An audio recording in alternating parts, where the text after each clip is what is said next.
यहाँ पर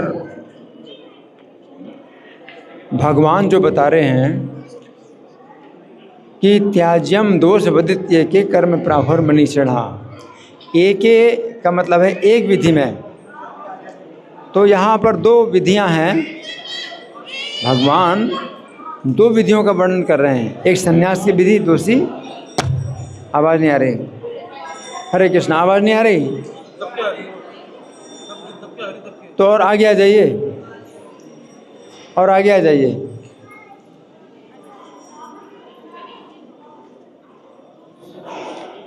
अभी सुनाई पड़ रहा है? सुनाई पड़ रहा है? सुनाई पड़ रहा है? हाँ, माइक खराब है।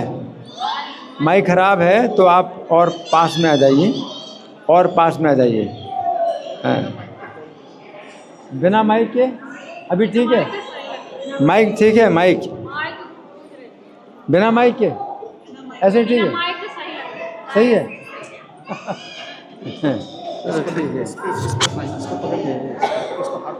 अच्छा, ठीक है।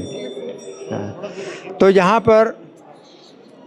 पर भगवान कह रहे हैं त्याज्यम दोष वदित्य के कर्म प्राहुर मनीषिणा, कि एक विधि का मतलब है संन्यास की विधि। तो संन्यास की विधि में जितने भी कर्म हैं सब त्याग देने चाहिए, भगवान कह रहे हैं। और अपरे का मतलब दूसरी विधि त्याग की है, एक त्याग की विधि है। तो त्याग की विधि में ये कहा जाता है कि यज्ञ और दान और तपस्या के कर्म नहीं त्यागने चाहिए। तो ये दो अलग अलग विधियां हैं जिनके बारे में अर्जुन ने कहा कि मुझे तत्व से बतलाइए, संन्यास की विधि का तत्व और त्याग की विधि का तत्व। तो उत्तर में भगवान जो है बता रहे हैं कि संन्यास की विधि में सब प्रकार के कर्म त्याग दिए जाते हैं। क्यों सब प्रकार के कर्म त्याग दिए जाते हैं? कि संन्यास की विधि में व्यक्ति एकांत में रहता है, एकांत में रहता है। ध्यान योग परो नित्यम, ध्यान योग के हमेशा परायण होता है। ध्यान योग परो नित्यम वैराग्यम समुपासिता, और पूरी तरह से वैराग्य का आश्रय लेता है ना। तो भगवत गीता के 18वें अध्याय के श्लोक संख्या 49 से लेकर के श्लोक संख्या 55 तक में भगवान ने संन्यास की विधि का वर्णन किया है। जैसे बताया कि बिल्कुल एकांत में रहे, खाना पीना भी जो है बहुत कम करे, तो वो जो है संन्यास की विधि है ना। जिसमें हमने समझाया है, तो सुनिए बड़े ध्यान से।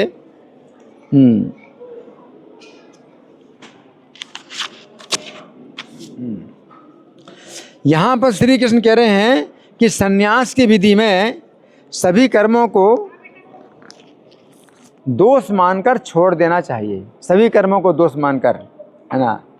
तो श्री कृष्ण कहते हैं संन्यास की विधि में व्यक्ति एकांत में रहता है, वो बहुत थोड़ा भोजन करता है, अधिक से अधिक समय वो श्री कृष्ण का ध्यान करने में लगाता है। ये समझने की बात है कि भोजन के लिए वो ना तो अन्न उगाता है, एकांत में रहता है तो अन्न नहीं उगाता है भोजन के लिए, और ना ही भोजन को अग्नि में पकाता है, अग्नि में पकाता भी नहीं। वो वन में उपलब्ध होने वाले कंद मूल या फलों का ही भोजन करता है। पकाना नहीं है ना उगाना है। जो पैसे अपने आप उगते हैं तो कंद फूल और मल, कंद मूल और फल, इनका भोजन केवल करता है। अथवा कुछ ना मिले तो सूखे पत्तों का भोजन करता है, अथवा केवल जल पी करके भोजन करता है।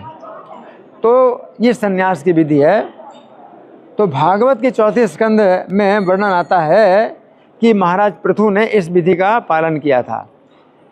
महाराज पृथु ने इस विधि का पालन किया था। किस समय? अपने जीवन की अंतिम अवस्था में राज्य छोड़ दिया, संन्यास की विधि का पालन किया तो राज्य छोड़ दिया और वन में आ गए। तो अपने पुत्रों को पृथ्वी का साम्राज्य सौंप करके वन में आ गए, और वन में रहते हुए कुछ समय तक कंद मूल और फल का भोजन करते रहे। फिर आगे ये भी छोड़ करके सूखे पत्तों का भोजन करते रहे। फिर इस भोजन को भी त्याग करके केवल जल पीकर रहने लगे। फिर जल को भी त्याग करके केवल वायु पीने लगे। और फिर गर्मी में अग्नि के समीप बैठ करके तपस्या करते थे, वर्षा में वर्षा की बौछारें सहन करते थे, और शीत ऋतु में गले तक पानी में खड़े रहते थे।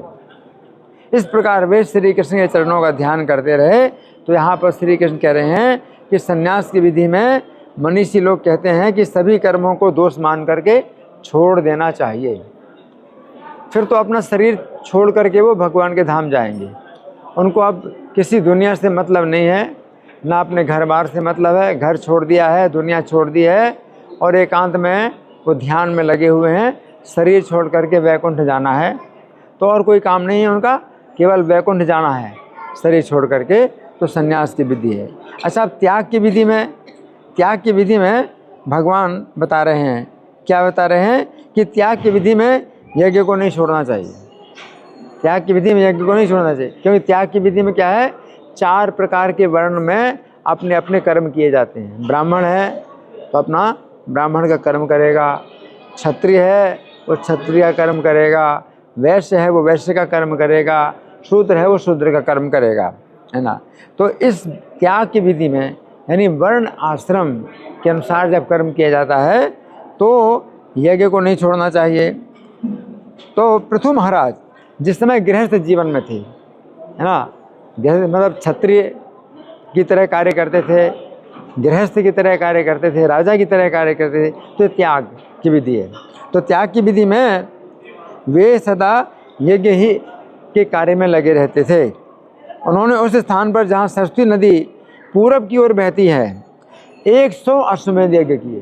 कितने? 100 अश्वमेध यज्ञ किए। हाँ, और श्री कृष्ण को जो है उन्होंने प्रसन्न किया, और उनके यज्ञ में भगवान साक्षात प्रकट हुए। पृथु महाराज के यज्ञ में साक्षात भगवान प्रकट हुए। उस समय उनके साथ में ब्रह्मा जी भी आए और शिव जी भी आए, और सभी देवता लोग भगवान के साथ आए। और जब श्री कृष्ण वहाँ प्रकट हुए उस समय गंधर्वों ने, मुनियों ने, अप्सराओं ने श्री कृष्ण का गुणगान किया। उस समय श्री कृष्ण के साथ अनेक सिद्ध थे, अनेक विद्याधर थे, दैत्य थे, और नंद सुनंद उनके पार्षद भी। उस यज्ञ में श्री कृष्ण के साथ नारद जी आए, दत्तात्रेय आए, 4 कुमार भी आए, है ना। तो ऐसी यज्ञ की विधि में जो है भगवान स्वयं प्रकट होते हैं। तो भगवान कह रहे हैं कि यज्ञ का त्याग नहीं करना चाहिए, कि भगवान यज्ञ से प्रसन्न होते हैं। अब दूसरा है दान। तो जो गृहस्थ व्यक्ति होता है वो दान का काम करता है। तो सुनिए, त्याग की विधि में दान कार्य नहीं छोड़ना चाहिए। तो जिस समय श्री कृष्ण के द्वारा बकासुर, अघासुर, वत्सासुर का वध हो गया, उसमें माता यशोदा बहुत चिंतित हो गई। माता यशोदा बड़ी चिंतित हो गई। हाँ, नंदराज से उस समय नंदराज बोले, यशोदे तुम गर्ग जी की कही हुई सारी बातें भूल गई। ब्राह्मणों की कही हुई बात सदा सत्य होती है, इसलिए समस्त अनिष्टों का निवारण करने के लिए हमें सदा दान करते रहना चाहिए। नंद जी ने कहा, किससे? यशोदा जी। यशोदा जी कृष्ण की चिंता कर रहे हैं, तो नंद जी कह रहे हैं कि नहीं, कृष्ण की रक्षा के लिए क्या है, हमेशा दान करते रहो। नंद जी कह रहे हैं दान से बढ़कर कल्याणकारी कार्य ना तो पहले हुआ और ना आगे होगा। उस समय यशोदा ने श्री कृष्ण की रक्षा के लिए ब्राह्मणों को बहुमूल्य रत्न और अपने आभूषण दिए। नंद जी ने उस समय ब्राह्मणों को 10,000 बैल दिए। कितना? 10,000 बैल दिए, 1 लाख गौएं दी, और 2 लाख भार अन्न का दान किया। एक भार होता है 31 किलो का, 2 लाख भार अन्न का दान किया। फिर तपस्या, यज्ञ, दान, तपस्या तीनों की बात है। तो त्याग की विधि में तपस्या को नहीं छोड़ना चाहिए। तो भागवत का जो है दूसरे स्कंद में वर्णन आता है कि जब ब्रह्मा जी कमल के आसन पर बैठे हुए नहीं समझ पाए कि जिस कमल पर बैठे हैं वो कमल कहाँ से निकला है। ब्रह्मा जी जब कमल से उत्पन्न हुए तो क्या देखते हैं, चारों तरफ पानी पानी है। अपने को देखा कमल के ऊपर बैठा हुआ, अपने को देखा कि मैं कमल के ऊपर बैठा हूँ, लेकिन ये कमल कहाँ से निकला? तो चिंता कर रहे हैं, ब्रह्मा जी चिंता कर रहे हैं कि जिस कमल पर मैं बैठा हूँ ये कमल कहाँ से निकला है। उस समय पानी में तप शब्द की गूंज हुई, तप पानी में आया, तप तप। तो ब्रह्मा जी को समझाया कि क्या करना चाहिए, मुझे तप करना चाहिए, है ना। तो उन्होंने 1000 साल तक तपस्या की, और जो तपस्या की वो सभी जीवों के लिए महान शिक्षा बन गई।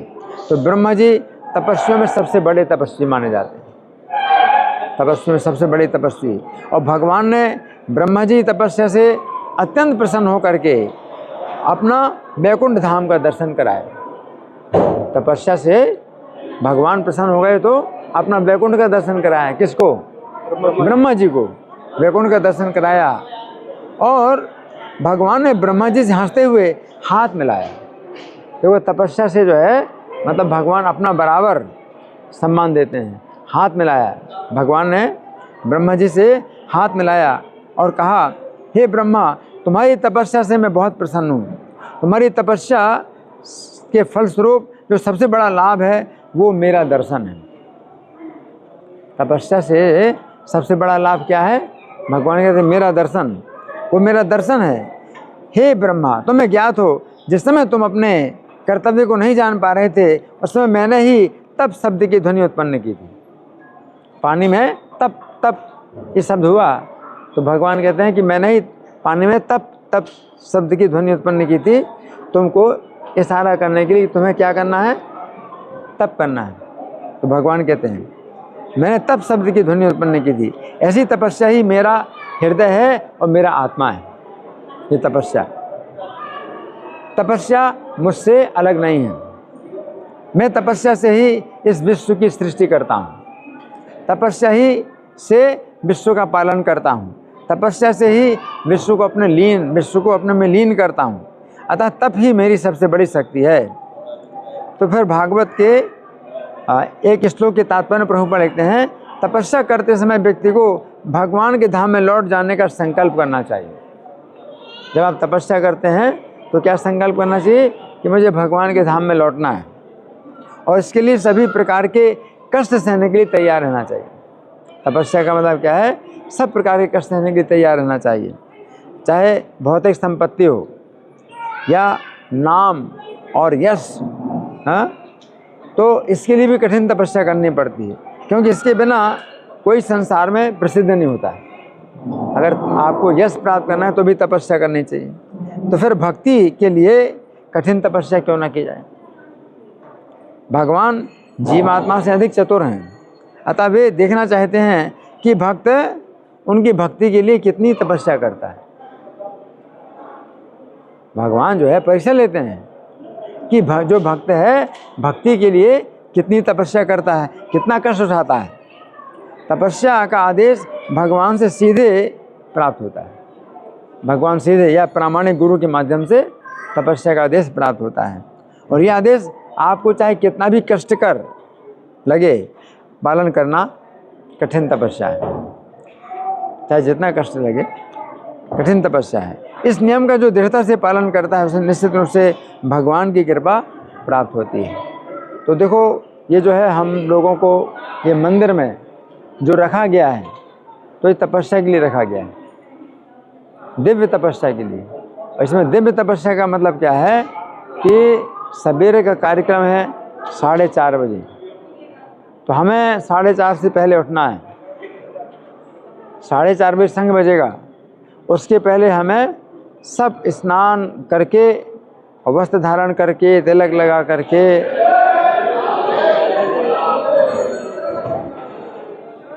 शिखा धारण करके हमें पहुंचना है, 4:30 से पहले पहुंचना है आपके लिए। तो तपस्या ये है हमारी कि हमें 4:30 से पहले हम जो है स्नान करके बिल्कुल तैयार हो जाएं और पहुँचें यहाँ भगवान के सामने मंदिर में, है ना। और तपस्या का उद्देश्य क्या है कि हमें भगवान के धाम जाना है। इस जीवन में सबसे बड़ा लाभ क्या है? भगवान के धाम जाना। अगर हम भगवान के धाम नहीं गए और हमने तपस्या की है, अब मान लो हमारी तपस्या पूरी नहीं हुई, हम भगवान के धाम नहीं गए, तो हमें दोबारा इसी में जन्म मिलेगा, भक्तों के परिवार में ही जन्म मिलेगा, जिससे कि हम इसी कार्य को और आगे बढ़ाएं। तो ये बड़ी रक्षा है। आप अगर ये तपस्या करते हैं कि सवेरे की मंगल आरती में अगर आप उठते हैं और इस जीवन के अंत में अगर भक्ति पूरी नहीं हो पाई और हमें दोबारा आना पड़ेगा, तो दोबारा हम जब जन्म लेंगे तो कहाँ जन्म लेंगे? भक्तों के परिवार में जन्म लेंगे। अब भक्तों के परिवार में जन्म लेना बहुत बड़ा दुर्लभ जन्म है, बहुत बड़ा दुर्लभ जन्म है। तो यही जो है संदेश है कि या तो संन्यास की विधि, संन्यास की विधि बहुत मुश्किल है कि बिल्कुल एकांत में रहो, बिल्कुल जंगल में जाओ। अब कलयुग में हमारा शरीर भी ऐसा नहीं है कि ऐसे सूखे पत्ते खा कर के हम जीवित रहेंगे, संभव नहीं। लेकिन त्याग की विधि जो है संभव है। और त्याग की विधि में क्या है कि आप कोई गृहस्थ रहते हैं या कोई ब्रह्मचारी रहते हैं, कोई मंदिर में रहते हैं, कोई मंदिर से बाहर रहते हैं, लेकिन कुछ नियमों का पालन करो कि आप हरे कृष्ण मंत्र की माला का जाप करोगे। कितनी माला करोगे? 2 माला, 3 माला, 4 माला, है ना। जो इस्कॉन के भक्त हैं वो तो 16 माला करते हैं, लेकिन अगर आप 16 माला नहीं कर सकते तो हरे कृष्ण महामंत्र की 2 माला करो, 3 माला, 4 माला, इस तरह से करो, है ना। और मंगल आरती 4:30 बजे होती है, तो आप अगर अपने घर में मंगल आरती नहीं कर सकते तो ऑनलाइन अपने मोबाइल में आप जो है वो लिंक है जो मंदिर का, इस्कॉन दिल्ली लाइव, आप इसमें करके और हमारे मंदिर की मंगल आरती में आप जो है दर्शन करो। तो 4:30 बजे से पहले अपना सब जो है स्नान करके, पसीना वगैरह सब साफ करके और तिलक लगा करके तैयार हो जाओ। और मंदिर अगर नहीं आ सकते तो ऑनलाइन आप जो है 4:30 बजे की मंगल आरती का आप दर्शन करो। तो आज की टेक्नोलॉजी इतना फ़ायदा है कि आप ऑनलाइन भी मंगल आरती करेंगे तो आपको उसमें जो है फल मिल जाएगा, इतना बड़ा लाभ है ना। तो यही जो है भगवान का आदेश है कि यज्ञ, दान, तपस्या, कर्म नहीं त्यागने चाहिए, विशेष हुई तपस्या। और तपस्या का मतलब है सवेरे की साधना। तो सवेरे की साधना में आप लोगों को कुछ नियम बनाने चाहिए कि सप्ताह में जैसे 7 दिन होते हैं तो 7 दिन आप करोगे मंगल आरती, नहीं कर सकते तो आप जो है नियम बनाओ 3 दिन करोगे मंगल आरती, 4:30 बजे से 5:30, 3 दिन करोगे या 2 दिन करोगे, है ना। तो ये जो है कुछ नियम बनाना चाहिए, तो जीवन में बहुत आवश्यक है। तो भगवान का यही आदेश है कि त्याग की विधि में वो चीज़ नहीं होती है कि भाई आप अकेले रहोगे और जो है केवल सूखे पत्ते खाओगे, ये नहीं। आप जो है त्याग की विधि में आप जो है क्या करोगे? सवेरे की साधना करोगे, हरे कृष्ण मंत्र का जाप करोगे। ये जो है आप कुछ नियम बनाओ मंगल आरती में आने का और जप करने का, ठीक है। हरे कृष्ण। ग्रंथराज श्रीमद् भगवद गीता की जय, श्रील प्रभुपाद की जय।